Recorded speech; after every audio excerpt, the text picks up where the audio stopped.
Wilwe Jordan a décidé de répondre à Monsieur Blé Goudé. Oui, vous me direz pourquoi hier il soutenait Blé Goudé et pourquoi aujourd'hui il ne soutient plus Charles Blé Goudé. J'ai envie de vous dire pour tous ceux qui ont écouté la dernière sortie de Monsieur Charles Blé Goudé, où il a attaqué directement le président Laurent Gbagbo, il a attaqué Stéphane Kipré, il a attaqué, je dirais, tous les cadres du PPACI. Monsieur Charles Blé Goudé aujourd'hui s'arroge le droit de se constituer comme la CEI et de dire à haute et intelligible voix que le président Laurent Gbagbo ne sera pas candidat. J'ai envie de vous poser une question. Qu'est-ce que Blé Goudé en sait pour nous dire que M. Laurent Gbagbo ne sera pas candidat? Est-ce que Blé Goudé est déjà, par exemple, le président de la CEI? Est-ce que c'est lui qui décide? Ou alors est-ce qu'il est dans le secret des dirigeants du pays? En fait, ce que Blé Goudé essaye de faire, c'est de préparer les consciences à la non-validation de la candidature du président Laurent Gbagbo. Et oui, c'est ça. Il est positionné pour mettre déjà dans la tête des militants du PPACI que le président Laurent Gbagbo ne sera pas candidat parce que sa candidature sera rejetée. Et il vous prépare avant. Ça veut dire qu'il prépare nos consciences 1 an et demi avant, 2 ans avant. Pourquoi on commence à se faire à l'idée et pourquoi au moment venu on se dit on savait déjà. Parce que Blé Goudé avait pris la parole pour nous dire que le président Laurent Gbagbo ne sera pas candidat. Et c'est pourquoi il faut éveiller les consciences de tous les militants du PPACI. Le président Laurent Gbagbo sera candidat. Parce que s'il n'est pas candidat, ça sera de notre faute à nous qui l'apportons notre soutien, qui le considérons comme le meilleur. Nous devons donc nous préparer et rester à rang serré. Le jour où le mot d'ordre va être lancé, si jamais les dirigeants de la Côte d'Ivoire décident de rejeter la candidature du président Laurent Gbagbo pour une raison quelconque. Parce qu'il a été jugé, il a été acquitté. Aujourd'hui, nous ne pouvons pas accepter que sa candidature soit rejetée. En 2020, ils l'ont rejeté parce qu'il était encore hors du pays. Là, c'est passé crème. Mais aujourd'hui, ça ne peut pas être le cas. La team, avant de continuer ici, je vais vous laisser écouter ce grand frère-là, Wilwe Jordan, qui a regagné la raison et qui va dire aujourd'hui à Charles Blé Goudé qu'il n'est pas le seul à avoir fait la prison. Et oui, c'est la vérité. Peter 007 est en prison. Soul to Soul est en prison. Guillaume Soro est en exil. Les anciens militaires sont en prison. Même Simon Ive Babo a fait la prison. Beaucoup de personnes font les prisons et personne ne connaît l'histoire de tout un chacun. Même moi qui assis, personne ne connaît ce que j'ai traversé dans ma vie. Donc Blé Goudé n'est pas le premier prisonnier de la Côte d'Ivoire où on ne peut plus respirer. Oh, j'ai fait la prison. Oh, la prison a fait ci. Oh, ceci, cela. Le président Laurent Gbagbo a passé sa vie à faire la prison. Mais ce n'est pas pour autant qu'il s'est régné. La team, écoutez Wilwe Jordan. J'ai fait la prison. J'ai fait la prison. Tu n'es pas le seul Ivoirien qui a fait la prison. Peter 007, il est en prison. Il y a des Ivoiriens qui sont en prison. On les prend, on les jette en prison. Tu n'es pas le seul Ivoirien qui a fait la prison. Gbagbo là, lui-même sa prison, on ne peut pas compter. Tu n'as pas fait prison 11 fois. Blé Goudé, moi je me rappelle que tu as fait 2 fois la prison.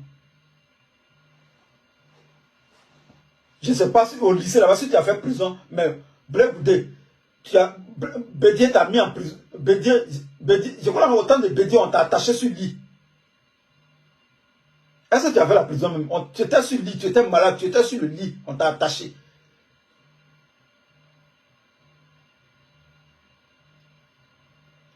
On t'a attaché sur le lit. Et puis après, en 2011, tu es parti au Ghana. Au Ghana, on t'a attrapé, tu es parti à la Haye. Je crois que c'est à la Haye, tu as fait prison. Je ne sais pas si elle l'a fait si tu as fait prison. Parce que tu étais malade, on t'a attaché sur le lit d'hôpital. Mais je ne sais pas si tu es parti en prison.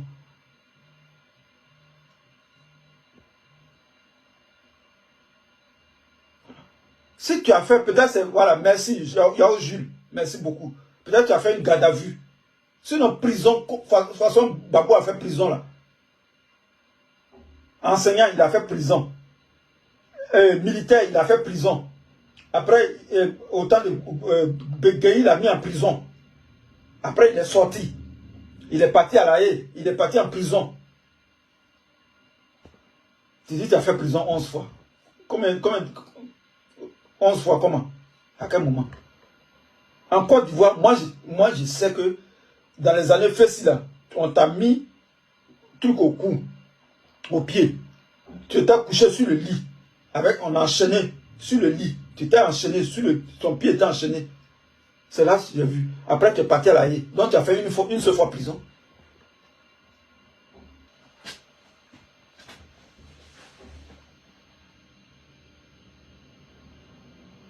Quand on crée un parti politique, c'est que tu as quelque chose à proposer aux gens, à la population. Un parti politique, ce n'est pas une association d'amis. Vous comprenez? Ce n'est pas une association d'amis. Quand on crée un parti politique, c'est qu'on a une vision. C'est qu'on a une idéologie.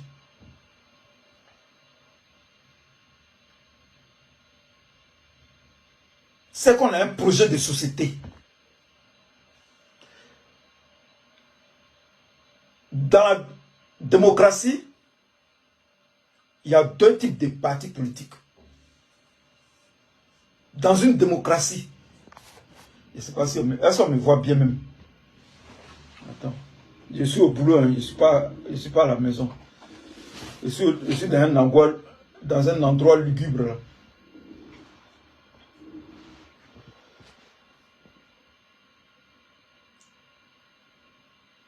En démocratie, il y a deux types de partis politiques. Il y a le parti au pouvoir qui exerce le pouvoir, qui dirige le pays. Le RHGP est le parti au pouvoir.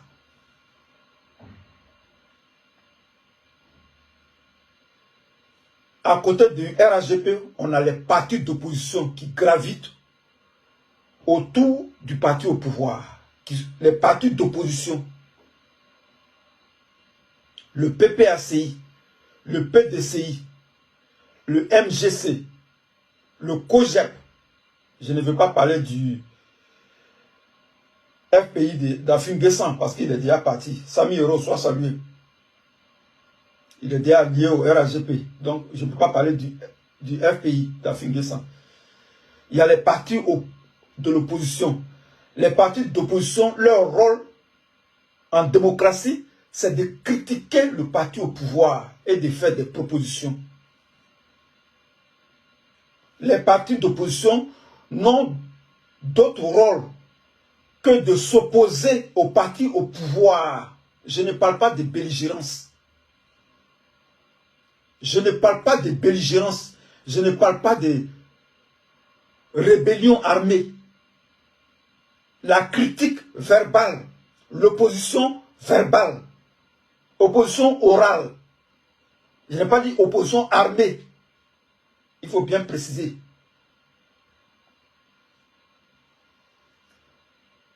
Alors, Blé Goudé a créé un parti politique. Nous allons aller pas à pas. Blé Goudé a créé un parti politique, le COGEP, qui est un parti d'opposition.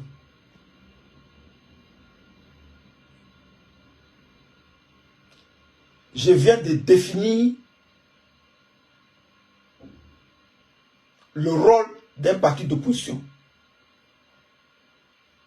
Blé Goudé a créé un parti d'opposition, un parti politique qui n'est pas allié au RHGP, qui est dans l'opposition. Depuis l'arrivée de Blé Goudé en Côte d'Ivoire, il fait des déclarations. Il parle. Il parle. Blé Goudé parle. Mais il ne dit rien de bon. Il ne critique pas. Il ne fait pas de propositions. Il ne commente pas la vie en Côte d'Ivoire. Il n'a pas de commentaires à faire sur la vie en Côte d'Ivoire. La cherté de la vie, le chômage, les prisonniers politiques, tous les problèmes de la nation. Blé Goudé n'a rien à dire là-dessus. Son problème, c'est d'être reçu par Gbagbo. Pourquoi Babo ne veut pas le recevoir? Voilà le problème de Blé Goudé. Depuis que Blé Goudé est arrivé, voilà ce à quoi on assiste. Babo va me recevoir. J'ai demandé à être reçu par le président Laurent Gbagbo. Babo va me recevoir. Oui, quand j'étais en prison, ils ont dit ça de moi. Ils ont dit ça de moi. Ils ont dit que moi j'ai fait ça, alors que je n'ai pas fait ça. C'est moi qui ai fait ça.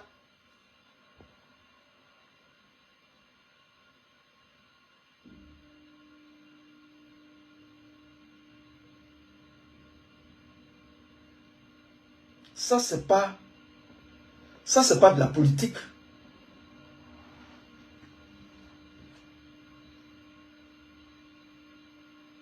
Ça, c'est pas de la politique.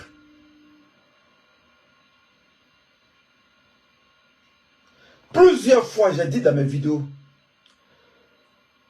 que Blé Goudé est un fanfaron. C'est le rôle qu'il est en train de jouer là. Ce que Blé Goudé fait, ce n'est pas de la politique. Ça là, la vidéo d'hier là, ça là, c'est bon pour les cours communes d'Abobo. Ça, c'est pas de la politique. C'est pas ce que les Ivoiriens cherchent. C'est pas ce que les Ivoiriens veulent. Des problèmes avec les collaborateurs du président Gbagbo Laurent. C'est pas ce que les Ivoiriens cherchent. Ça ne peut pas faire gagner des élections. Blé Goudé. Tu as quel problème? Tu as quel problème, Blé Goudé?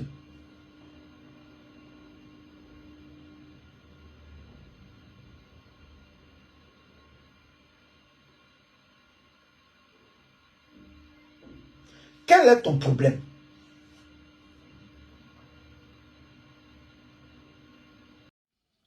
Quand on finissait d'écouter Willy Jordan, nous sommes tous d'accord avec lui ici que Charles Blé Goudé est perdu. Aujourd'hui, il n'est plus capable de faire la politique. Pourtant, le premier critère d'un homme politicien opposant de surcroît, c'est de critiquer. La critique doit vous habiter parce que la critique signifie la démocratie. Et la démocratie signifie qu'il y a un côté qui s'oppose. L'opposition se positionne dans tout. Et c'est pourquoi le président Laurent Gbagbo a tenu à le rappeler. Nous vivons dans la démocratie, dans tout ce que nous faisons dans la vie. Quand vous arrivez devant un bus, le président Laurent Gbagbo a pris l'exemple. Quand vous arrivez devant un Mbaka et qu'il y a deux personnes alors qu'il reste une seule place, il faut se décider pour qu'une seule personne monte et que l'autre reste. Ça, c'est la démocratie qui fera ce que les deux personnes vont s'entendre pour qu'une personne part. Et dès qu'il est parti, on ne pense plus à lui, il est déjà parti. Nous qui restons, on attend que le prochain bus puisse avoir suffisamment de place pour que nous puissions monter, nous tous. C'est ça la démocratie que nous vivons tous les jours. Tous les jours. Des fois, sur un débat ou un autre, nous devons débattre et accepter qu'une autre personne a raison. C'est ça la démocratie. La démocratie, c'est accepter la contradiction. Et donc aujourd'hui, M. Alassane Dramane Ouattara doit dire clairement aux Ivoiriens, la démocratie est finie en Côte d'Ivoire. Et si elle est finie, du coup, les Ivoiriens sauront qu'ils ne doivent plus parler. Mais s'il dit que nous sommes dans un État démocrate, en ce moment, qu'il accepte la critique et qu'il n'envoie pas ses pantins comme Blé Goudé venir attaquer le président Laurent Gbagbo. Et c'est pourquoi je vous l'ai dit hier, dans la sortie du ministre Condé Katina, où il a dit qu'il y a des personnes qui ont connu le succès. Et à cause de ce succès, eux, ils sont simplement habitués au succès du pouvoir. Ils n'ont jamais connu l'échec. Et quand il parle, il s'adresse à qui? Il s'adresse à Charles Blé Goudé. Il faut être con pour ne pas le savoir. Parce que Charles Blé Goudé a connu le président Laurent Gbagbo dans le succès de la politique. Il n'a jamais connu l'échec. Et dès lors qu'il a connu l'échec avec le président Laurent Gbagbo, il a changé de bord. Aujourd'hui, il nous parle juste de ces histoires de prison, comme s'il est l'unique prisonnier de la Côte d'Ivoire, il est l'unique prisonnier du monde entier. Mais non, Nelson Mandela est aujourd'hui le monument africain parce qu'il a fait 27 ans de prison. Mais il n'a jamais baissé les chines, il n'a jamais changé de conviction, il est resté droit. Et c'est ainsi de suite, tous les grands hommes de l'Afrique ont souffert. Il y en a qui ont donné même de leur vie. Mais le président Laurent Gbagbo a presque donné de sa vie. Il est vivant par la grâce de Dieu. Dieu a voulu que cet homme reste vivant, mais c'est qu'on l'a fait subir à son âge. Est-ce que vous pensez que c'est digne d'un président africain? Vous arrivez à supposer même que le président Laurent Gbagbo avait tort. Est-ce qu'il est normal de l'envoyer se faire juger par les Blancs? Ça, c'est déplorable. Mais quand Dieu fait ton palabre, même le 7 peut devenir 8. Même le 6 peut devenir 9. Ça, c'est quand Dieu fait ton palabre. Parce qu'en l'envoyant là-bas, on était sûr qu'on était en train de l'exterminer. Mais Dieu ayant fait son palabre, le 6 est devenu 9. le président Laurent Gbagbo a déjà gagné. Et le match de retour va se jouer. Et le match de retour, la justice va se rétablir parce qu'il a gagné les élections en 2010 et il va les récupérer. La team, dites-moi ce que vous pensez et on se prend pour une prochaine vidéo où je vais parler de M. Pascal Afingessa qui a décidé aujourd'hui de nous parler de la désobéissance civile.